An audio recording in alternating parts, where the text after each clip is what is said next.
Alors, je vais démarrer les 3 heures de cours qui sont dédiées à l'immunité anti-infectieuse par l'immunité antivirale. Euh, et donc, la question est quelle immunité pour quel virus, sachant que les virus sont des parasites intracellulaires obligatoires. Et lorsqu'ils passent en dehors des cellules, donc en extracellulaire, ils peuvent à ce moment-là infecter d'autres cellules. Les effecteurs de l'immunité sont capables, d'une part, de limiter ou encore d'éliminer les cellules infectées, ce qui permet de contrôler une infection établie, mais également de prévenir les réinfections, et c'est le cas, on le verra, essentiellement des anticorps. Alors, on distingue 2 types de virus, des virus qu'on dit cytolytiques ou des virus qui sont peu cytopathogènes.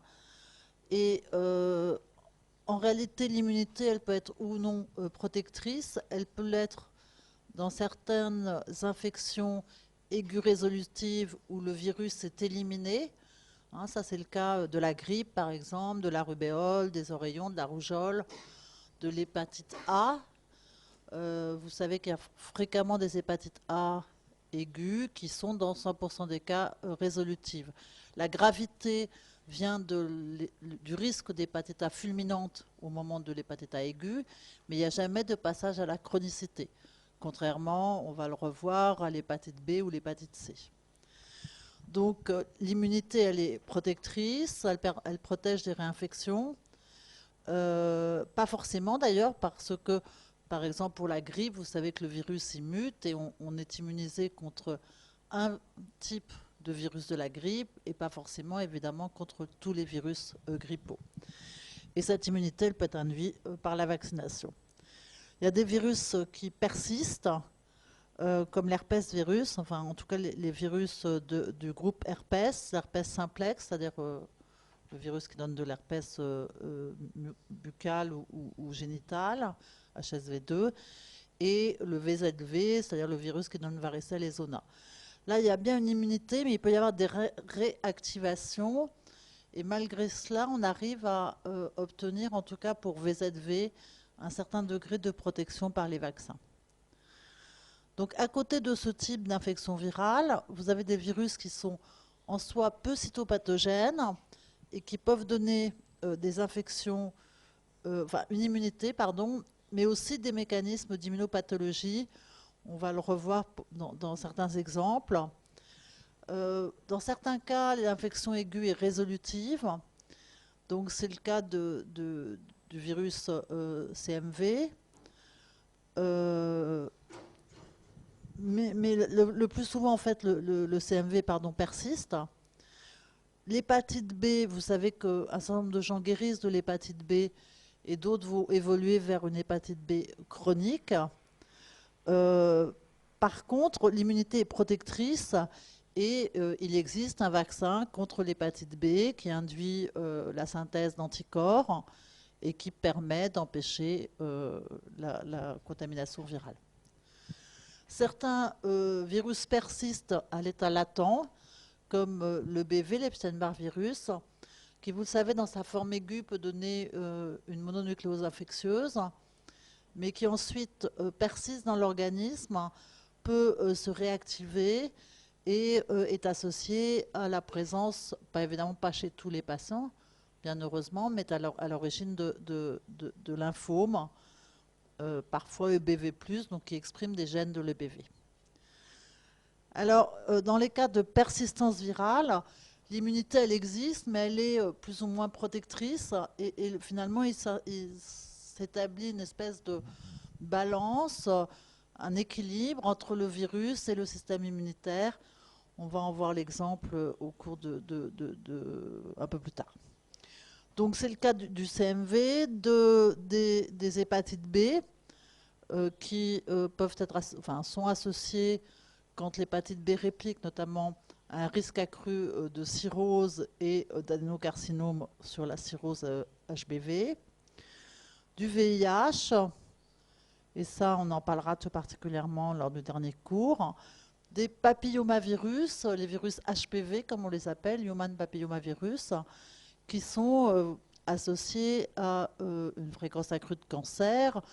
Évidemment, le cancer du col chez la femme, hein, qui est toujours associé à HPV, et le cancer anal ou le cancer oropharyngé, pour le cancer oropharyngé qui n'est pas, enfin, qui peut ou peut ne pas être associé à HPV. Donc vous voyez que le contexte est un peu différent selon que le virus peut être éliminé par l'immunité ou que s'établit un équilibre où le virus persiste, souvent à l'état latent. Alors il y a des mécanismes de défense évidemment qui sont mis en jeu lors de l'introduction d'un pathogène dans l'organisme qui est reconnu par les PRR. Je sais que vous avez eu en détail les récepteurs de l'immunité innée dans un précédent cours de Marie-Agnès, je crois. Et donc dans les heures qui suivent l'introduction du pathogène dans l'organisme, les mécanismes de l'immunité innée vont se mettre en place et dans les jours suivants, les réponses effectrices avec mise en place de l'immunité adaptative qui va permettre l'activation des cellules T spécifiques et des lymphocytes B à l'origine des anticorps. Alors, un des composants qui est essentiel dans l'immunité naturelle ou innée contre les virus, c'est la production d'interférons de type 1, c'est-à-dire l'interféron alpha et bêta, par les cellules infectées d'une part, qui donne une résistance à l'infection. C'est ce qu'on appelait au départ l'interférence virale.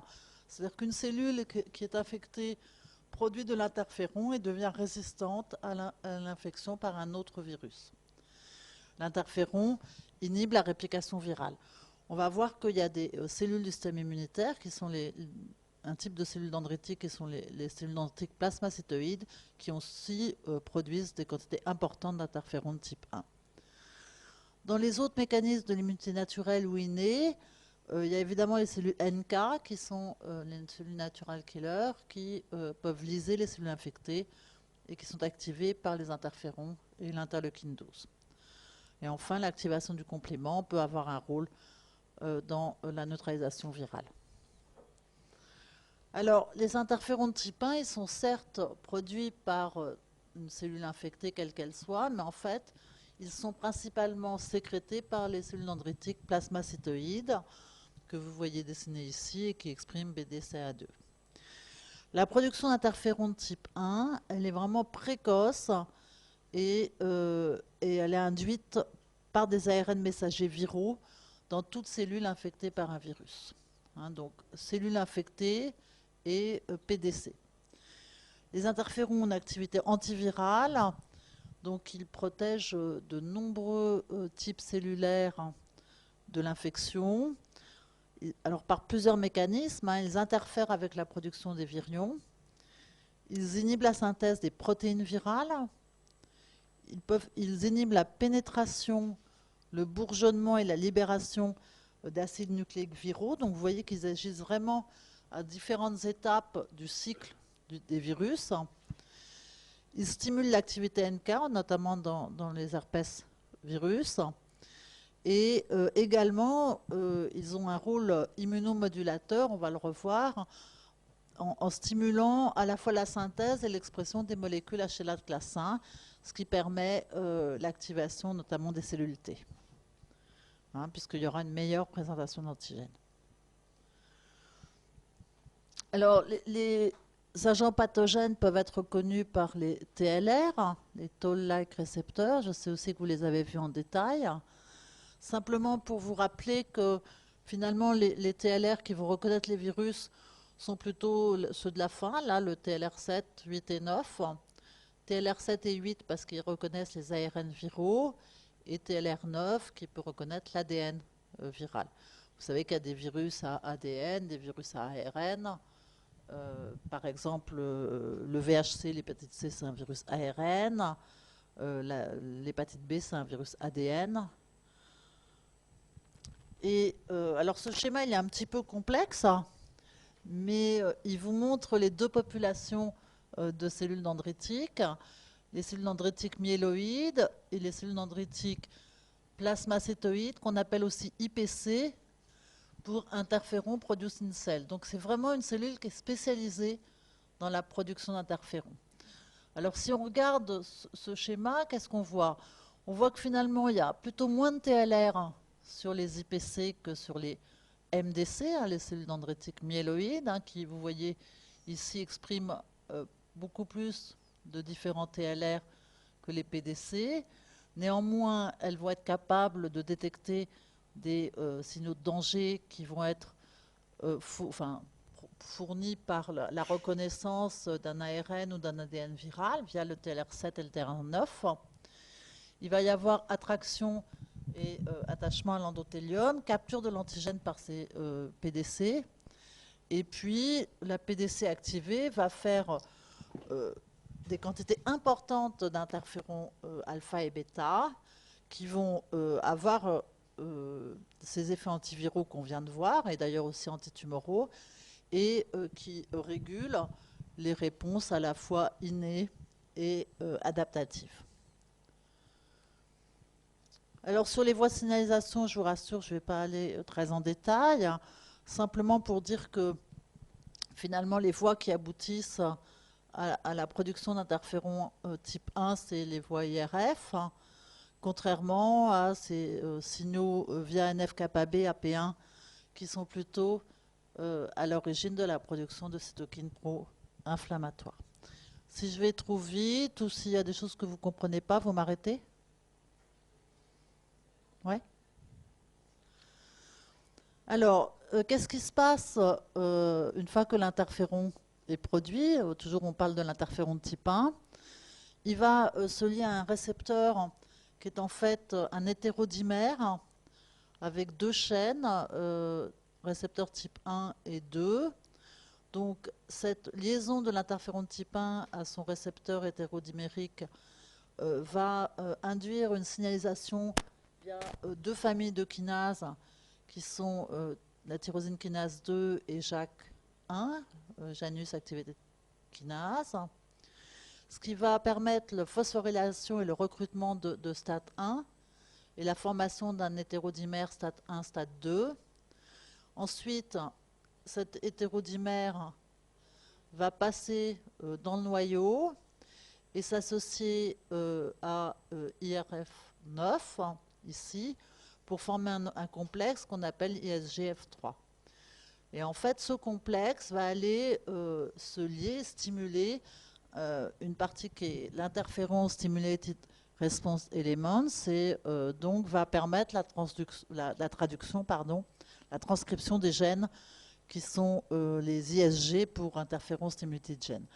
En fait, quand il y a de l'interféron, il y a tout un tas de gènes par cette voie de signalisation, par ces signaux, qui vont être activés et qui sont un peu ce qu'on appelle une signature interféron. C'est-à-dire qu'il y a l'interféron et il y a tous ces gènes qui sont activés suite à la production d'interféron.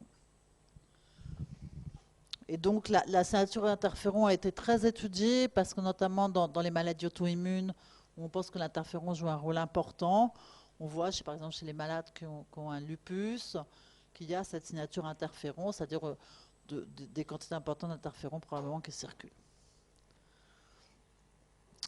Alors, les interférons de type 1, en fait, exercent de multiples activités, en plus de l'activité antivirale dont on vient de parler. Ils ont des activités antiprolifératives, antifibrotiques qui sont évidemment intéressantes. Et puis, ils vont avoir toute une pléiade d'activités immunorégulatrices.